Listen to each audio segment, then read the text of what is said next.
you accept women in leadership roles in the church and in government? In the church, no. Why? So these are people that don't know God, nor do I think they in some cases, want to know God. They just want to quote Bible verses, but they don't ever want to pray about those Bible verses. They don't ever want to let the Spirit carry them. They want really nothing to do with the Holy Spirit. They just use the Bible to push their tyranny and everything that's the opposite of what Jesus' life showed.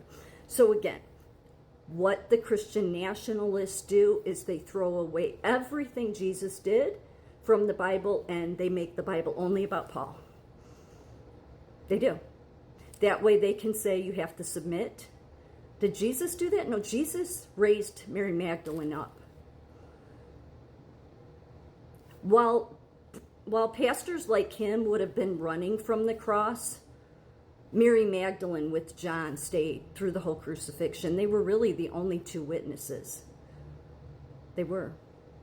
Through all of Jesus's life, including the worst of his pain, it was Mary Magdalene and Apostle John, and Mary Magdalene was an apostle as well, that stayed with him through the worst part of what Jesus went through.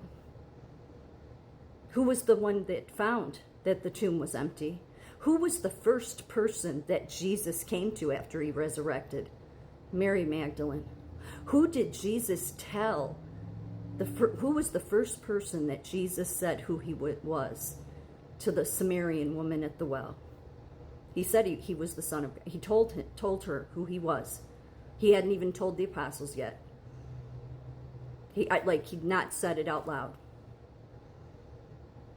Yet this fool who just wants to stand on the Bible and disgrace it, in my opinion, and not know God, thinks they know what's best for this country. This is what Christian nationalism does. It is no different than the far left. And both, I'm going to say it again, even though nothing will get seen. Oh, well.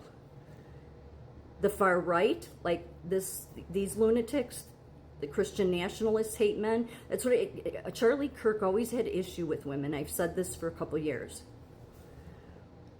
And the far left hate women.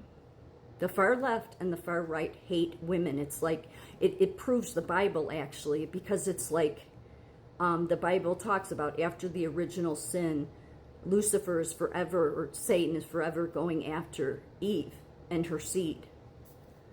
That's how I see both of these radical sides, because the far left does it with a bunch of men saying you have to recognize me as a woman even though they're biologically a man. And then you have this far radical right that does it while they claim that they know God. Of course, neither side knows God. Not that the radical left wants to know God, but you have them, that's the atheist group. Then you have this group that really just follows their own will. They don't follow God's will. They don't know the Holy Spirit. So Christian nationalism is as dangerous as the radical left.